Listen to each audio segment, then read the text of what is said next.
Hello, everybody. Hey. This is Jodi in Vienna. We're going to talk about astrology today. And what's up right now, of course, is Venus retrograde in Leo. And we're just going to wing it and see how this conversation morphs. Jodi is a specialist in galactic astrology, and I mostly do soul astrology, but I do love dealing with what's going on transiting in the world and affecting people. And anyway, we're going to play with this today. It's super fun to talk about this. We got the idea last week when we were discussing the trials and tribulations of social media, and realized that Venus in Leo kind of is about social media.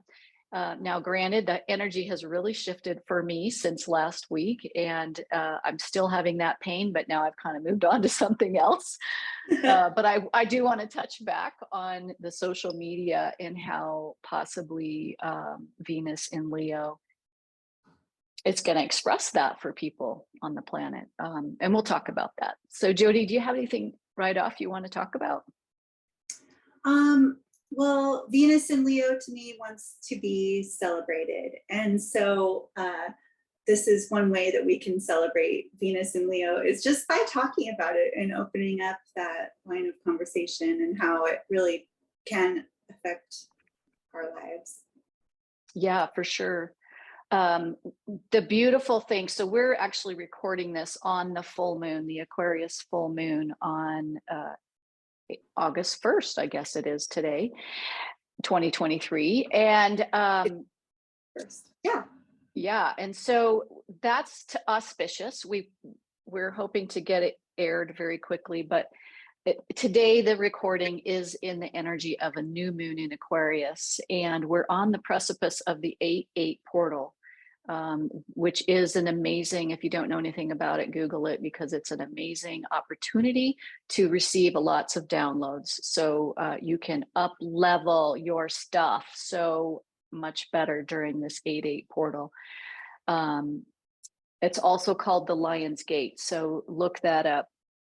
And this is a super moon, which means that it's closer to the earth. So it's bigger to our eye, but its energy is bigger as well. So there's a magnification to the energy today versus a lot of moons that aren't super moons.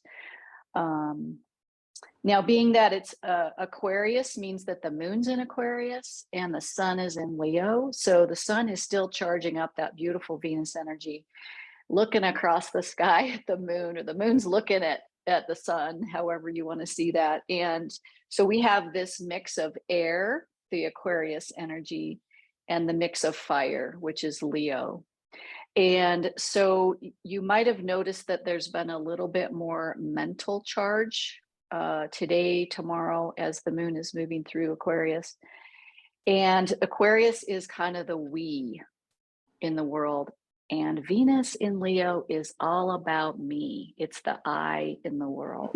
So we have this perspective of like, there's me and all my glory and my celebration and what's important to me and how am I being celebrated. Then there's the we. And with the nodes recently changing signs, we're also being pulled into that exact same perception where there's Aries, which is all about me, and Libra, which is all about the other.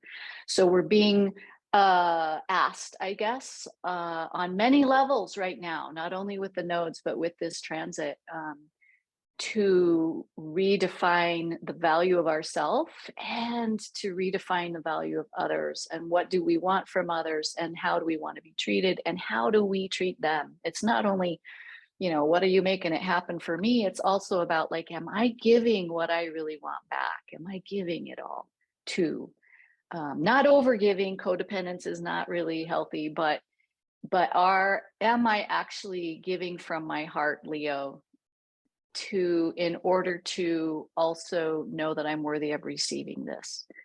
And Venus does cover value, resources, sometimes money, but there's self-value and there's outer values. So we have to kind of consider how Venus might be expressing herself in Leo. I was thinking when you were talking, Jodi, about celebration, I was thinking, well, I could see how Venus was really celebrating as she was moving forward through Leo.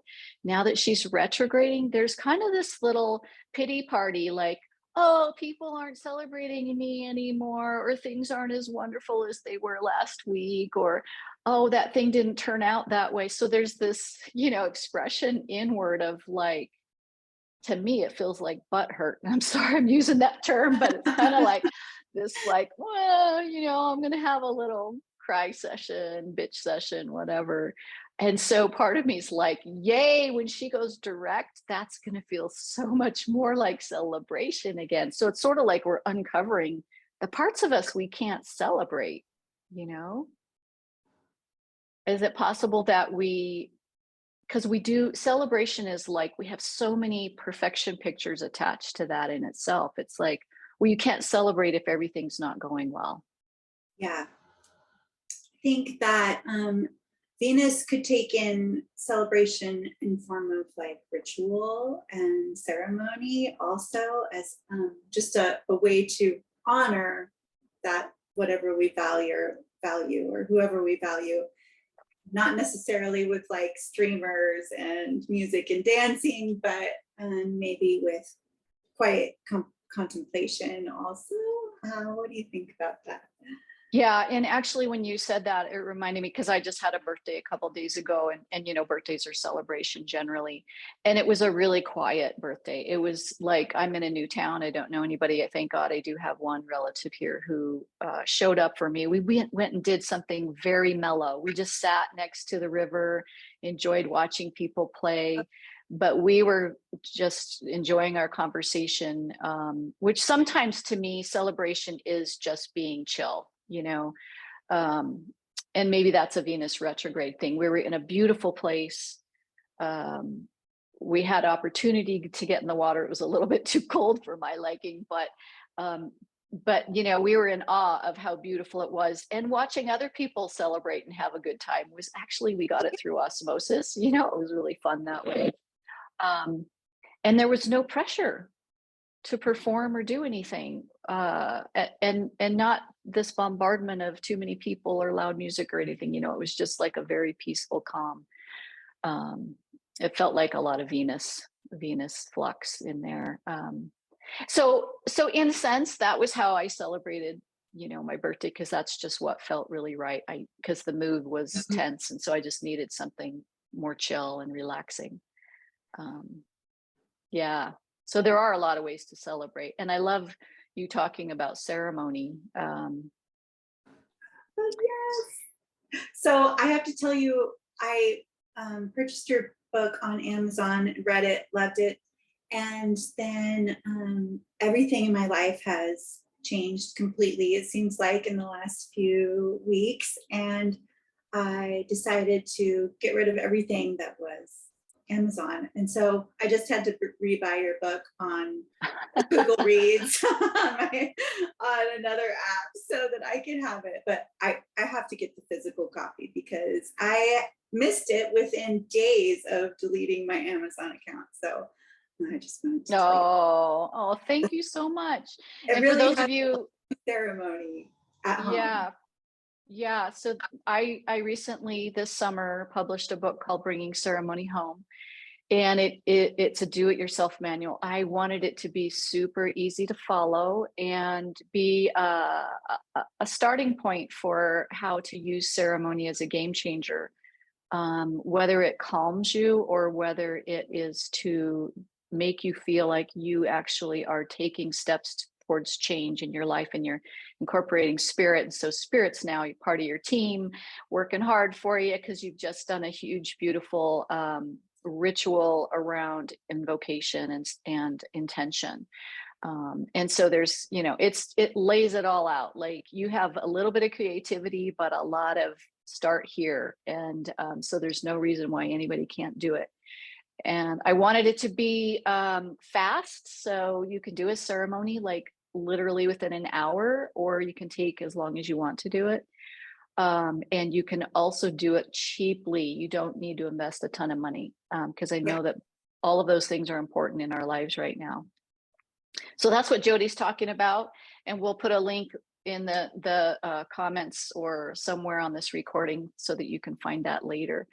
And I love hearing that you have been using ritual, Jodi. Thank you for supporting this process, and I'm grateful. I can't wait to hear all the changes and all the, like in a month from now where you guys are. Jodi's also moving, so yeah. Well, one of the things, I mean, Venus loves, ceremony and ritual, and if she doesn't get that, I feel like even maybe more so in Venus retrograde times, she creates melodrama in our life.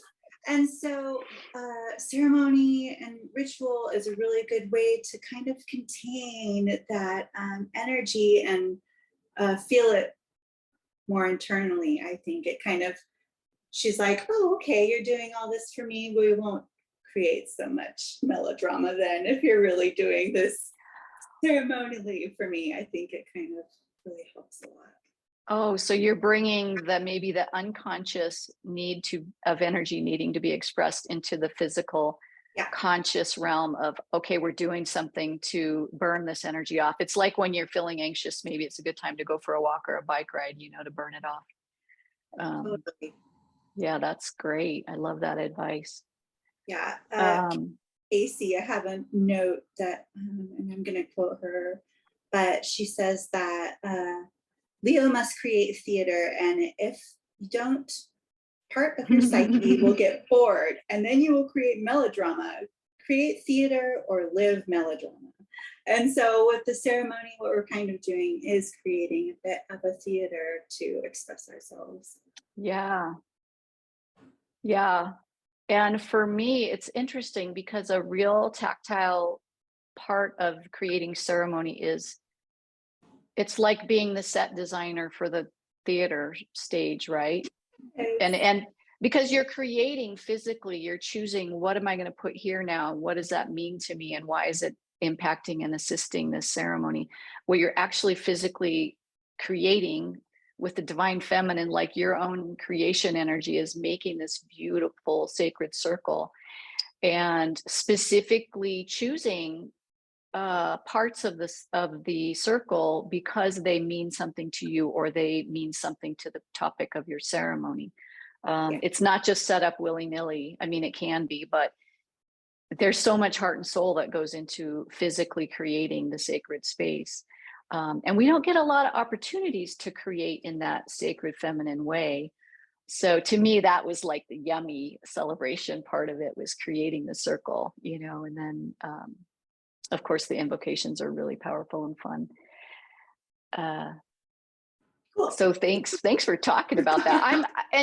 Here I wrote this book, and I need to do ceremonies so much more because I've been sidetracked with all the marketing, which is very different part of the brain and doesn't really use your heart so much. And so, I've kind of gotten out of the flow, the intuitive flow, and I need to, this is for Venus retrograde, maybe it's perfect time for me to, like, Deanna, walk your walk, talk your talk, do your thing, because I do feel a little bit disconnected. Like, it's like you build up to a certain event, like getting married, and then all of a sudden the event's over,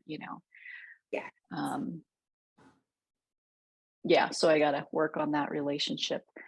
I have a totally funny Venus retrograde thing that's happening right now. We just let go of a home and then got a new home, and it all happened on the 22nd, which is when Venus went retrograde.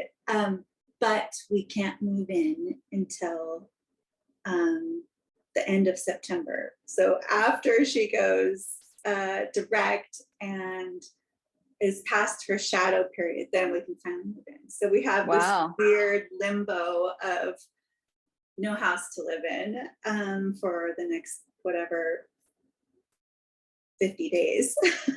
So it's kind of fun. I thought, I wonder if that's what Venus retrograde feels a little bit like in Leo, like all this excitement is happening, but you can't really go anywhere or do anything. Yeah, but in pure Leo fashion, you should go on an adventure. Oh, take advantage. Well, yes, exactly. Thank you. You're right. Yeah. Like I would rent one of those camp mobiles or something, even though you'd have all your stuff in storage or whatever. Right. You know, just like go play for a little while. Yeah. I don't know. Have some plans. I'll tell you about them. For me, you know, Venus also rules some contracts and legal matters, right? And I never saw this coming, but so I just moved out of one house to another, and I moved from a situation where I had roommates, and now I live by myself. And in that transition, of course, I found some other roommates to take my place.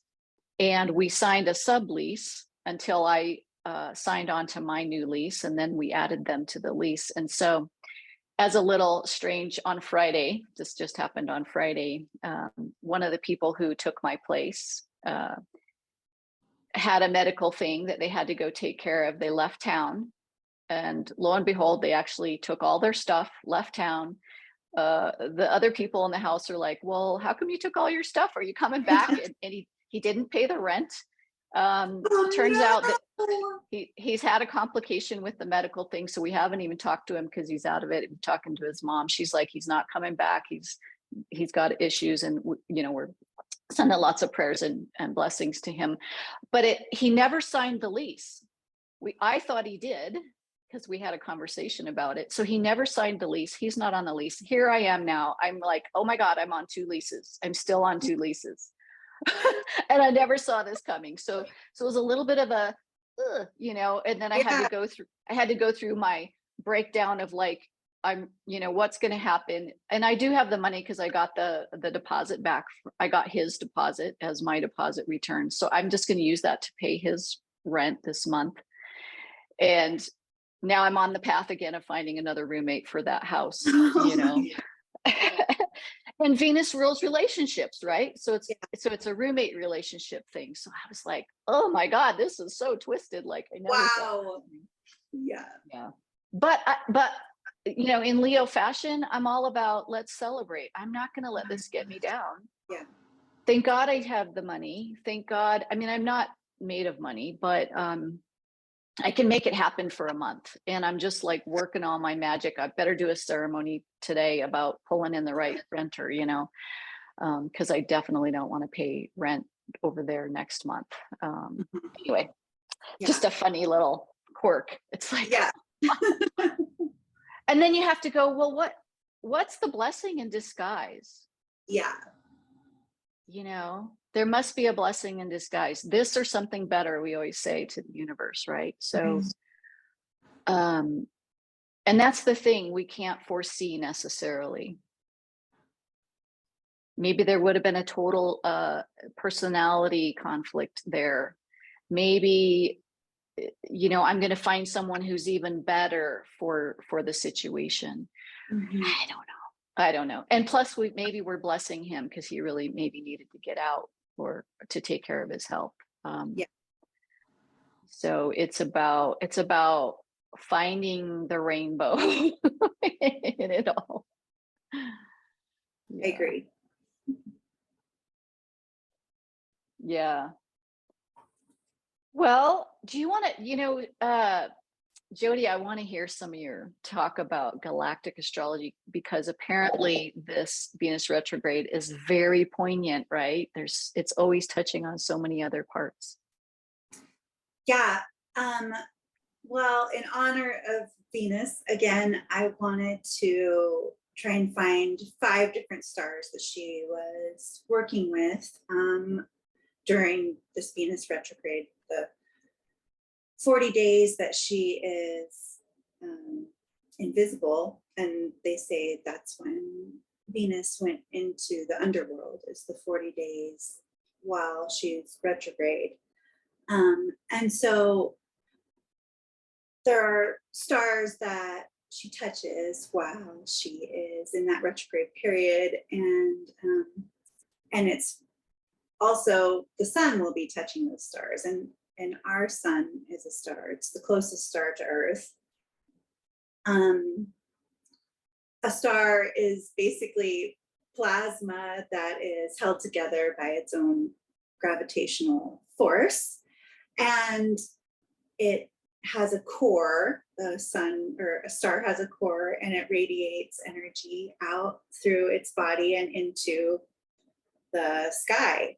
And we receive that energy, especially when our planet is lined up with, or our sun is lined up with those stars. So that's what I'm doing in the Galactic Astrology, is looking kind of daily at what stars are interacting with us. And there are also the star beings that are related to those stars, just like Earthlings are related to our sun. There are other beings that are related to those stars. And so learning to look for those alignments and incorporate ceremony also in connecting with that energy of those stars and the energy of those star beings is what I'm super fascinated and obsessed with, and have been for this last year. So when you said you wanted to talk about Venus retrograde, I'm like, oh my gosh, there are star things happening, like there always is in progression of time. But there are 5 stars specifically that Venus and the sun will be touching during this next period of time. And Venus is the planet of all 5 pointed or 5 petaled flowers. And so, because she makes a 5-petaled flower in the sky when she retrogrades. And so in honor of that, that's what I wanted to look at 5 different stars. There are some aspects happening, like you said, on the 8-8. Everybody probably is familiar with Regulus. That is a star that has long been connected to Leo, I think, because it's a lion. And so those 2 things specifically, but there's also some a star group that is being aspected by the sun this week, and then Venus is going to aspect it 2 more times. So what I'm excited about is the sun, has all that energy that is coming to Earth already, and then when it's aspecting the star group, that energy is coming in too. And so having ritual and meditating on that star, and then 2 times over the next period of time, Venus is going to hit that star grouping too. And so we'll have another option to, again, connect and meditate and make that heart connection. Do you have the dates? Do you know when? Yes. So the first star grouping that the sun is going to touch is in the Hydra constellation, and it's a group of 5 stars that's referred to as Ashleisha, or what's known in Arabic as the embrace. And so that's happening this Friday, the 5th. And so August 5th, the sun will be conjunct Epsilon Hydra is the other name, or Ashleisha. And then on August 26th, Venus retrograde will be touching it. And then again, Venus direct will be touching it September 11th. And so we have those 3 days to connect with that star energy of Ashleisha. And what these 5 stars relate to is the 5 elements in Chinese astrology. So water, metal, fire, earth, and wood. And so meditating with these 5 stars can help integrate and have a better expanded perception of those elements in our life and how to utilize them, specifically for transformation in the body, like in Chinese medicine and Chinese astrology. So what I will be excited to do on the 5th and the 26th and then on the 11th is to ask and see, are there elements that I need to add to my body? Do I perhaps need more sea salt? Or is there, you know, a magnesium supplement that I should be taking? And using that time to take in those different nutrients and meditating with the stars to see how your body is integrating that. Or vice versa, if there's something that you need to let go of, a med that you wanted to stop taking and have talked to your doctor about, of course, or whatever, this would be a good time to also stop that and meditate with that star. And I also like to charge water during those alignments. So on the 5th, I will charge water under the sunlight and integrate that, and then keep notes, see how my body is feeling, see if I'm, you know, whatever. So does the constellation Hydra rule the body? Is that why you're... No, the constellation Hydra does not rule the body, but these 5 groupings, this okay, group of stars is known for being beneficial for those 5 elements. okay. And also the 5-petaled star, that 5-petaled flower that Venus makes in the sky. I thought it was very interesting that it just so happens that every 8 years Venus does this retrograde with these 5 stars. What a great time to integrate using those 5. Right, and we have assistance right now if we tune into the square from Pluto to the nodes, Okay, and for transformation. And then we have a square to Jupiter in Taurus, and Taurus, you know, is very much about the body, the earthly manifestation. Even though it's a square and it can be tension, I think that we can use the beneficial potentials of Jupiter to expand our intention, to expand our consciousness about what we are doing for our body and what we're not doing for our body. So that's happening right now too. Oh yeah, I love that. Squares. I really like how the planets and the stars work so well together, and everything that I'm learning about astrology can be backed up by galactic astrology and vice versa. So that's been really just so fun. Yeah. What other planets or stars is Venus touching? So you talked about the 8-8 portal, and what a wonderful time that is to connect with your higher self. It's also when August 8th, the sun will be conjunct star Dubhe. I'm not really sure if I'm saying it right. It's Dubhe, Dubhe, in the constellation of Alpha Ursa Majoris, which is the Great Bear. But inside the Great Bear is the Big Dipper asterism. Oh. The Big Dipper isn't a constellation. It's actually just an asterism, stars that make a picture, and Dubhe is at the top of the cup, the ladle. So it is that star that's as far away from the handle as possible. But it is conjunct the sun on the 8th.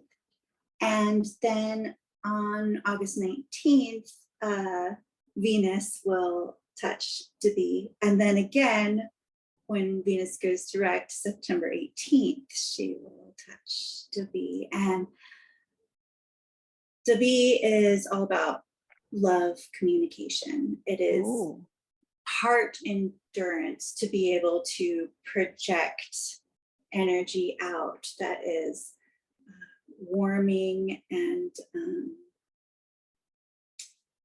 regenerating. It's a heart energy that just like the energy from our plasma stars, our sun, it can be directed with consciousness and meditation.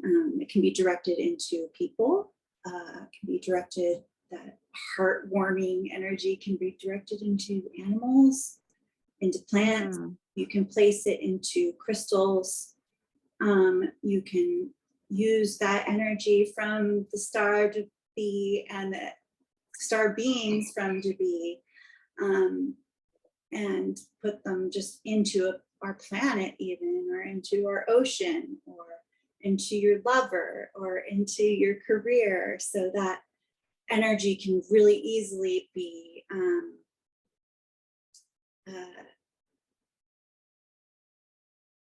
magnified. And also that energy also will automatically give us more forgiveness for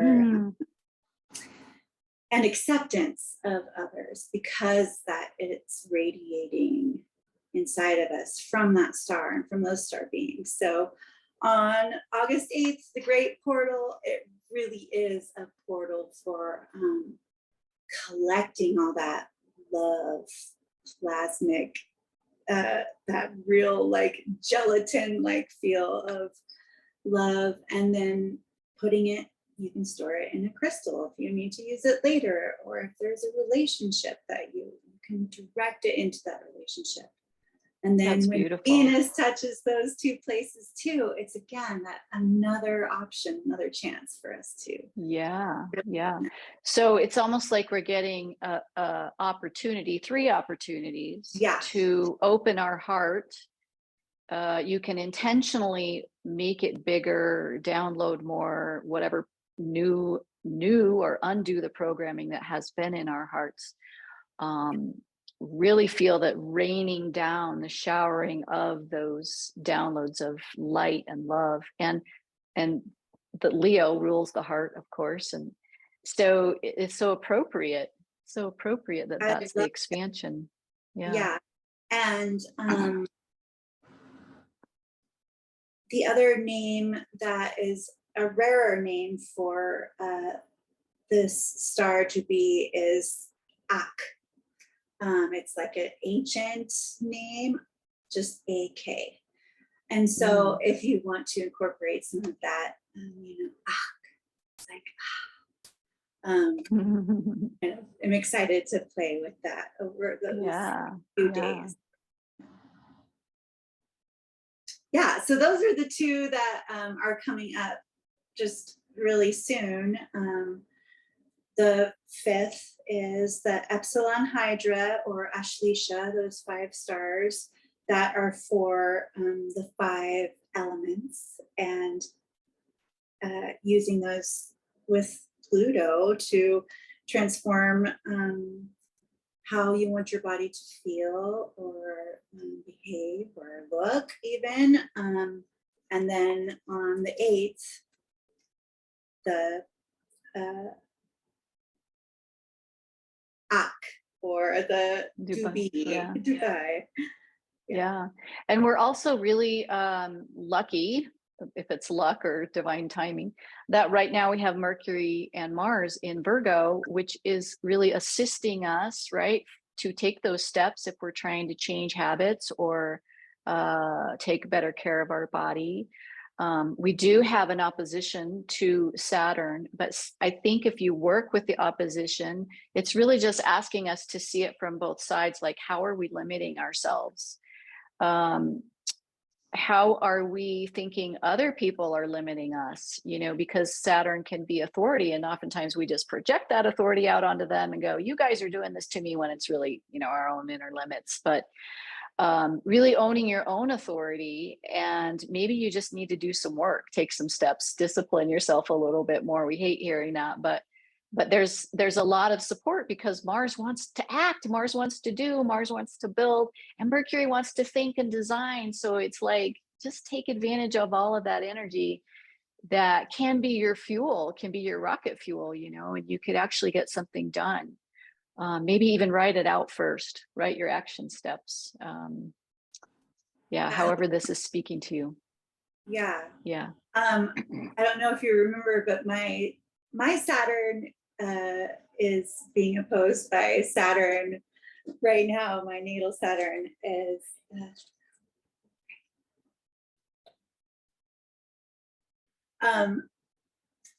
my Saturn is in Leo, the last degrees of Leo. And so I really feel like those things that I need to do to get my finances straight, or the things like that, are really being activated and kind of put in my face in different ways. So I'm totally feeling that Saturn opposition for sure. That lighting it up, you know. I like it. Yeah, I'm feeling it because my Venus and Moon are opposite Saturn right now in Virgo. Okay. Yeah. And unfortunately, I've been feeling it for a few weeks. I will be feeling it, you know, for months, because it's going to come back. But you know, every time you feel a tense expression or stimulation or trigger from your astrology, if you somehow understand that when it comes back, you know, it goes across, you get the first little inkling of something, oh, something's not right here, it goes retrograde, then you're like, whoa, I'm really clear about that. And then when it comes back through the third time, it's like you've been reborn, and you understand the energy, you figured it out, you've got a solution, you're breezing through it. So it's always an opportunity for an up level, right? It's not fun and happy, but if you have tools like ceremony, or maybe, you know, meditation, or friends you can discuss these things with, or an astrologer, if you have tools that support you, you can breeze through a little bit easier. It's not like you're just alone huddling in your mess, you know. But even those of us who do have tools have moments of weakness where we just feel like the world's crashing down. And thank God for me, nowadays they're very quick. I go to those places, I have all my tools, I let myself feel it. I have Pluto on my ascendant, so I kind of go deep dark real quick, and then I come out of that ashes reborn, and I'm like, whew, you know, thank God. Oh, it's only been 12 hours. Okay, I can deal. You know. Yes. Yeah. And what's so cool about being a student of astrology is like learning those things and then watching them happen. But you do have to be astute and kind of, you know what's happening in the sky a little bit. And so that follow through, having the knowledge, and then, oh, okay, this is when I should follow through, has really been helpful. Like you said, a tool. Astrology is a great tool for for me, it affirms, even if like my intuition is like all, you know, charged, and I'm like, what the hell is this? Is this like fear, or is it excitement, or am I supposed to go there? What, you know, talk louder, you guys, you know.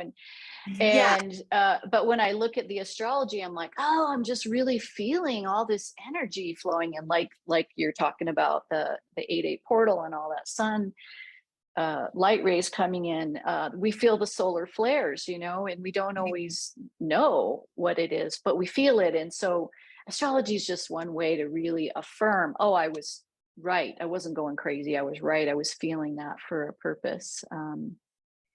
and I'm different than you, and you're different than the next person. So, you know, it's about valuing our intuition, valuing and affirming ourselves. Like, I felt it, but they didn't, but that doesn't mean it didn't happen. It still happened, you know? Yeah, Yeah, I love that. me too. And I would say that Venus in Leo could be about self-worth, up-leveling self-worth. And that could look a lot of different ways, because Yeah. there's so many different ways. Yeah. In the galactic astrology, the star systems that are connected to your Venus at birth speak about your soul's experiences where you might have like developed your charisma or your self-expressions, but it does have a lot to do with, you know, your soul expressions that other people view as charming. And so Venus has a lot to do with that attraction first within yourself, and then how it is also attractive to others. And, you know, Venus star systems also could have pointed to where you experienced great love or where you first fell in love, and what attracted you to those things. So Venus holds with the galactic a lot of potential too for looking at Yeah. this. That's interesting that you say the first loves, because, you know, usually you're like in your early teens, and in the maturity of our soul or our being at that level, when we're at that tender young age, I don't know that we know how to love ourselves. We're not really taught that in the Western societies, how to really value and love ourselves. It seems like, in my experience anyway, that that's something we have to learn on our own as we age. And so when we're falling in love in later years, we have learned to really appreciate ourselves. So for me personally, what I'm trying to say is that when I was young and first falling in love, I loved that they loved me. I loved that they thought I was cool, that they thought I was pretty, that they thought I was funny. Yeah. I didn't know any of that about myself, and I wouldn't have, you know, said that out loud, because I was taught that it was selfish anyway. But so it's interesting that you say that it rules more those first loves, even though that's kind of a Leo thing, right? Because Leo wants to get recognition from the outside. Or at least that's when they shine more, is when they get kudos and credit, and people go, "Oh, you were great. You did wonderful. You're amazing." We all have Leo in our chart, by the way, and we all express it healthily or unhealthily, or maybe neutral. But it's an interesting place, and Leo is also kind of a younger, innocent energy. You know, a lot of children express Leo. They are naturally very self-oriented. They're naturally the center of the world. They think you need to do everything for them. But in a beautiful way, you know, if you can look at that innocent nature and embody that, because we were taught to divorce ourselves from that innocent, authentic nature of believing you are the center of your world, you know, and that, yes, you deserve attention, good, wonderful, blissful attention from people. And to be creative, you know, Leo rules creativity. So, you know, kids could be entertained with like stupid stuff. You're going, how is that possible? But it's that innocent nature. They just see the beauty and the joy in every little thing, and they can go from here to there without an attachment of, I just lost that, and now I'm over here entertaining myself with this. So, you know, just sort of try to think about how to embody that that innocent childlike nature of Leo, where you can play without drugs or alcohol, where you can play, you know, belly laugh. What adult does that? Children are great at that. You know, how can you reacquaint with those energies? And maybe Venus will help us to value that aspect of ourselves more, that's lost the inner child, that's kind of been squashed. That fire. Yeah, that Yeah. fire, you know, needs some kindling, and it needs some oxygen put into it. It needs care. Yeah. Yeah. Which actually, with the moon energy, the moon in Aquarius, there's your oxygen. Yes. And it is about, for me, Aquarius is about really getting clear about your gifts and your talents and what you offer to the world, and letting it shine, so that the world then can recognize you and go, oh my God, we need you over here. We need you to fix this thing with us as the team. You're a valued member because of your special, unique self. You know what I mean? So, but if you don't know what you are or what you have to offer or what you love, then how can you shine that to anyone else for them to see? You know, it's not like just someone's going to pop into your life and go, you know what, I noticed you kind of do this as a hobby and I'm going to pull Right. you in. If you're lucky. Yeah. If you're lucky. That's happening. But you do need to love yourself first before others can really see you shine. So I love that Aquarius is really fueling the fire, blowing the air that we need to make that bigger. And in that sense, we also have that Aries fire and the Libra air. So it's the same energy happening. And we get that for 18 months, you guys. We get it for 18 months. And so pay attention when we have an eclipse coming up this fall and next spring. Great time for ceremony, because when you're checking in with all those energies and you're saying, yes, I am ready for the up level. I am ready to change this. I am ready to burn it up. I'm ready to have more self-worth, to show up better in relationship, to demand better relationships. You know, there's just so much growth that can happen with Aries and Libra. I get totally excited about the nodes. And I'm grateful that Taurus and Scorpio are over, because I think that was hard for everybody. That was really a challenge. So one thing I wanted to say about this full moon is that because Mars is in Virgo, we touched on this, it's a really good time to make a plan and take the concrete steps. You have so much help. So don't let this pass you by. You've got a couple of weeks to work with that. Because Mars is trining Jupiter, two earth signs, which are also good for concrete, getting things done. Look for the hidden golden opportunities, okay? There may be some hidden golden opportunities. If something is offered to you and you're not quite sure, make sure you check in and release all the fear before you say yes or no, because it might be fear talking when really you should be going, hell yes. You know what I mean? Sometimes it's about taking risks. Now, earth signs is going to be more calculated risks, but consider how spirit might be showing up with those hidden opportunities. With Mercury in Virgo opposite Saturn, watch out for the overcritical voice. Virgo can often be critical. Mercury in Virgo could be critical. Saturn is definitely going to say, you're not good enough. You're not doing enough. You're not working hard enough. So watch out for that overcritical voice. Ask it to get a makeover. You know, why can't you have a happy, positive cheerleader critical voice? Like, turn it around. Notice where you self-talk in a very mean way to yourself. It's time for that to shift.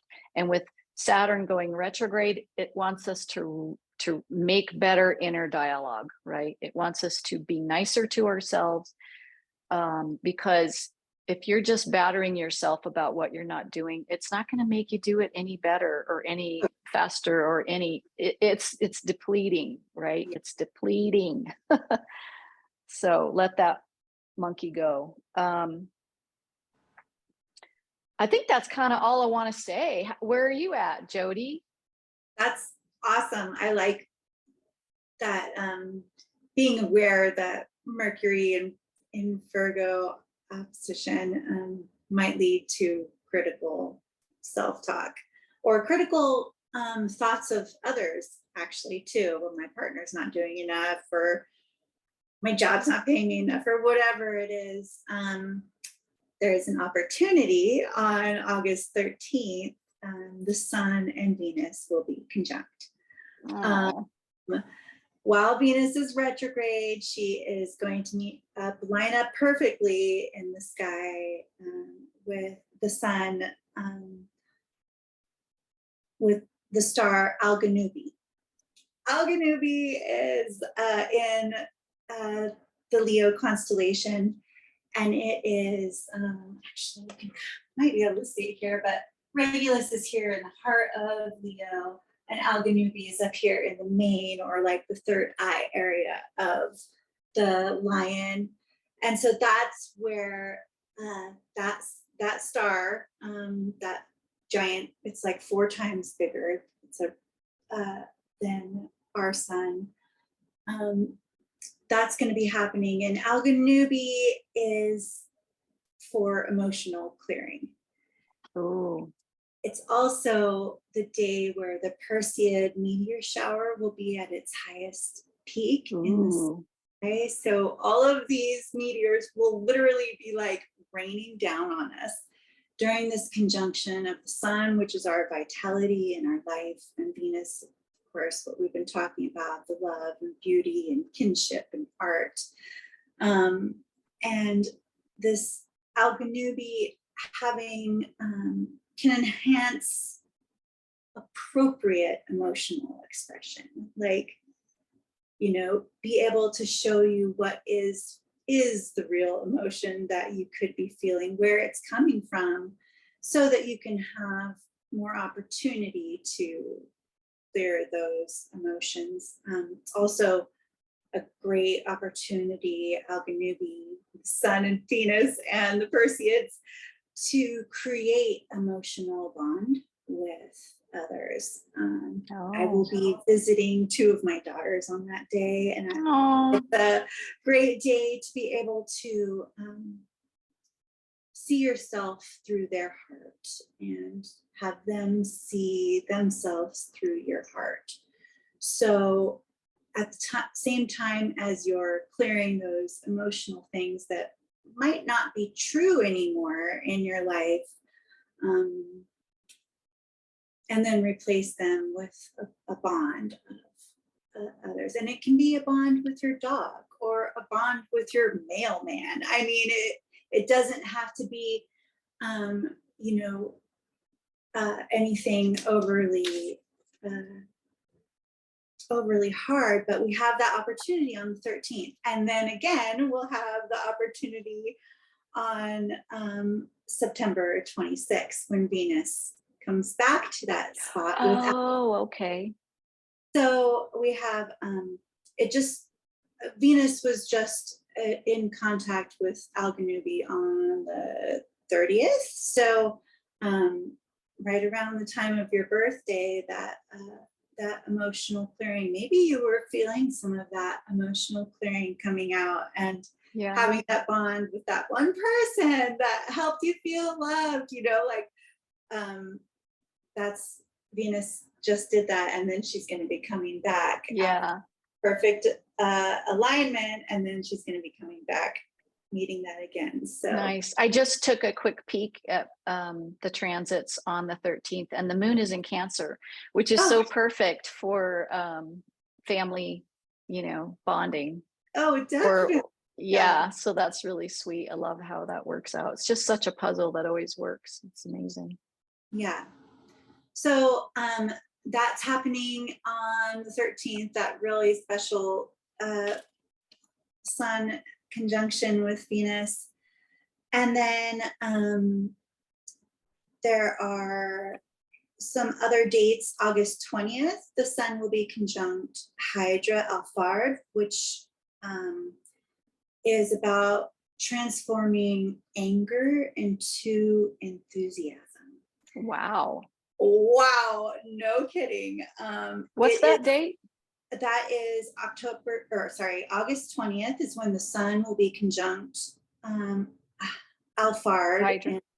in Hydra constellation. It's the brightest star in Hydra. So it has a lot of influence, and meditating with the star can allow you to, again, feel those emotions at their true source so that they can be transmuted into, instead of anger, which anger can be really good, especially if you're feeling depressed or something, but the highest form of anger is enthusiasm, because that's the transmuted spiritual. So then on October 5th, Venus will be conjunct Hydra Alphard. And so we'll have, again, another chance to connect with that. And then everybody probably knows Regulus. The sun will be conjunct Regulus on August 23rd. And then Venus will be exactly conjunct Regulus on October 7th. So Regulus is healing and balancing emotional blocks.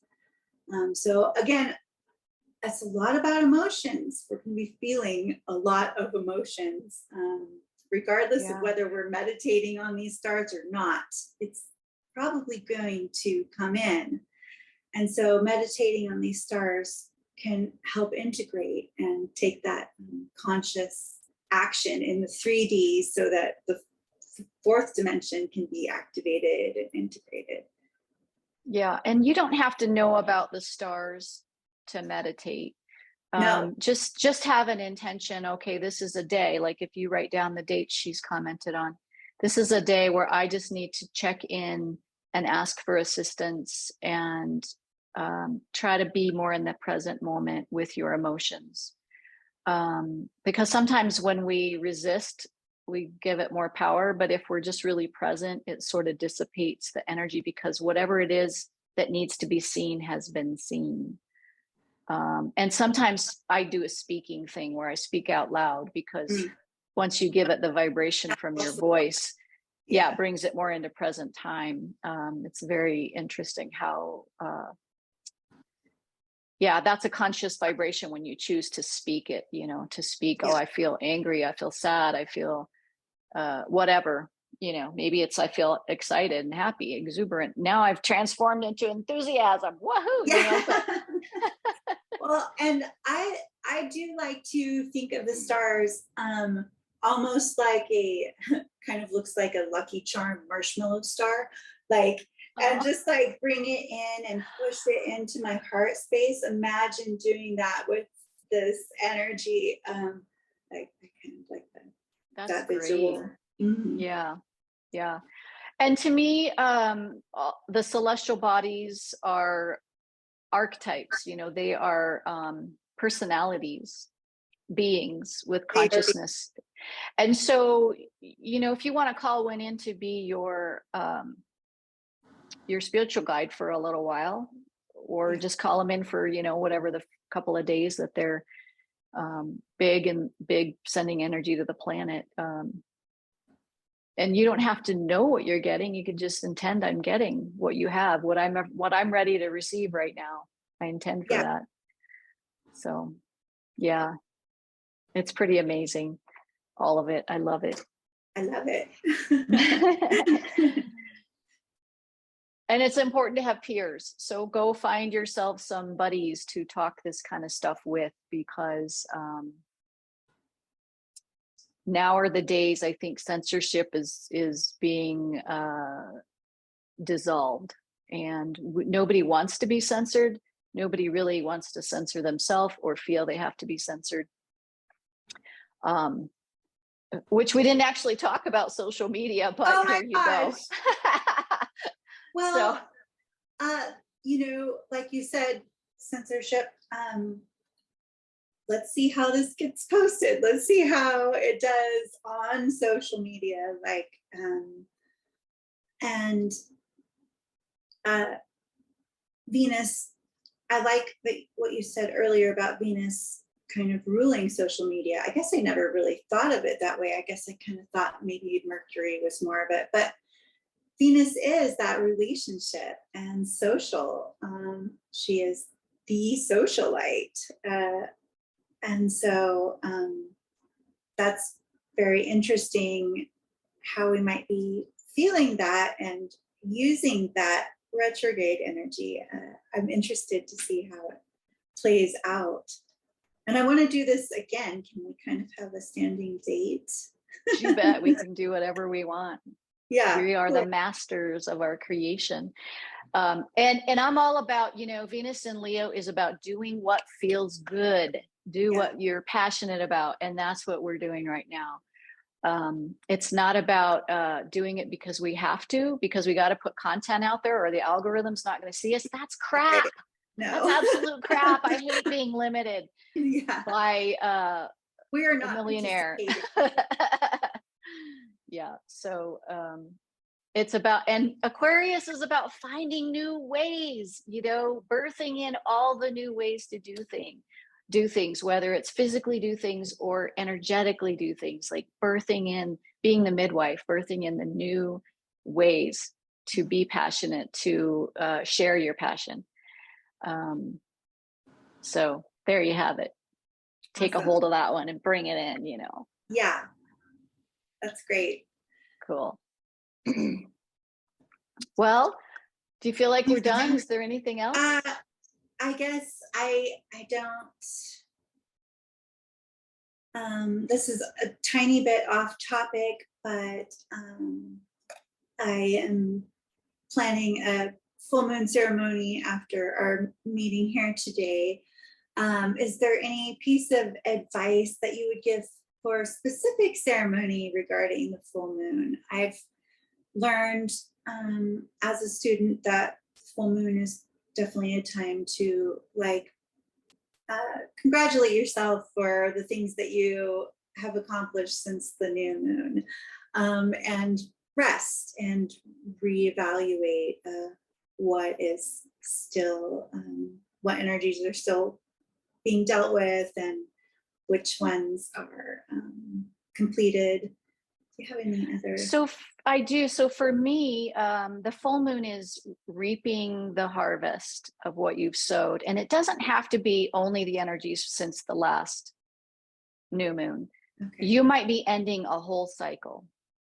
So take that into consideration. Yes, I'm bringing to fruition whatever, you know, I started and your house is involved in all that. But think about what is Aquarius. It's freedom. It's the rebel. It's standing up for your truth. So, you know, you're moving to a new town, a new state.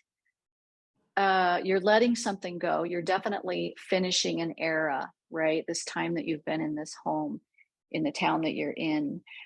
So I would just be inviting in not only what you know consciously, what have I done in the last 2 weeks, but where am I finishing an era? What am I calling in for myself? What's going to be new and refreshing? What am I allowing myself to step into? Because pretty soon you're going to be in a new moon and you can be planting all the seeds that you want. So what are you saying? I'm ending this now. I'm not going to carry this forward with me. I'm ready to let it go. And it might not feel like it's done, but it might be time to let something go. So just kind of, you know, checking in with yourself. Yeah. Because sometimes we carry that baggage with us, thinking, oh, I just have to make it better. I got to finish it. Well, it's like sometimes it's baggage. Just let it go and be free. You know, how can you be more free in your life? It's emotional baggage, or is it like, do I have too much stuff? You know, that's definitely a moving thing. You're like, oh my God, I got to let go of this stuff. And Aquarius doesn't rule moving, but it definitely rules that sense of freedom. So where can you feel free? You know, if it's having less things, if it's taking a little adventure for the next 40 days while you're homeless, if it's, you know, what is it that's going to really bring you freedom? It doesn't, and yes, it is an ending, but it's also an ending to whatever you decide you're ending. Maybe you're ending, I have to be serious and take this 40 days and make it work for me. Well, why don't you take the Venus in Leo and just play? I'm just throwing something out Yeah, there. yeah. That, when in your life are you going to have this opportunity? And it is summer, Yeah. you could be a tourist. Venus in Leo is probably a tourist as well. So Oh, I bet. That makes sense. I can see her with her like big hat and big sunglasses. Yeah. Yeah. So I like to look at the small picture, like what's going on right now, like in the last 2 weeks, what am I harvesting, ending, being done with, succeeded in, or what's the big picture? What's the cycle that I'm ending? Mm-hmm. And I like to think that we as humans, we do absolutely change continually. So when you're conscious of what you're letting go of, where am I ending this cycle? Is this a cycle that is supporting me? Is it a foundation that I take with me because it's building me? Or is it baggage that is dragging me down and I'm just stuck to the storyline of it? Someone told me a long time ago that would be failure if I let it go. Well, who wrote that story? Write Yeah. yourself a story, write yourself a new story. And I would say for you, Jodi, when you're doing your ceremony, it's not all about the full moon, because you got to remember the sun is over there in Leo. Yeah. So it's really about calling in all the energies. The moon couldn't be full without the sun spotlighting it from a place of Leo. Mm-hmm. So it's about being in both perspectives. Beautiful. Yeah, I think that's about it. Yeah. That's awesome. That's so awesome. And I'm so grateful you're doing the ceremony. There was a time when I did them every moon cycle, full moon and new moon, and I have gotten away from it. So it's an opportunity for me to end some bad habits that I cultivated thinking this is how you market a book. And so How would you know? How would you know? I didn't know. You I didn't tried. know. Yeah. And everybody who's out there marketing a book right now, they're all just following the rules of how people have been doing it. But I'm a total rebel, so I'm like, I don't know, let's just birth in a whole new paradigm of like, what does success look like? What does marketing a book look like? What does social media look like? What does being in business even look like? Why can't it just be completely new? I love how COVID transformed how we are now. We have this flexibility to be so creative with how we do business. And why did we need a freaking disease to stimulate us into that? But Yeah, weird. On the good side, it did happen. So Yeah. so now we get to take reins of that creative horse on our own and say, you know what, I'm just going to believe in this. It's happening. And with the help of all those stars you were just talking about, the sky's the limit, because they have a lot bigger wisdom than we do. Yeah, definitely. Yeah. Cool. All right. Well, we'll put as much as we can in the links, in the comments. Reach out if we didn't answer anything, or you have questions, or you want to see us talk about something. We'd love to hear it. And yeah, stay tuned for more. All right. Thanks, Deanna. Thank you. Have a great day. Okay. Bye.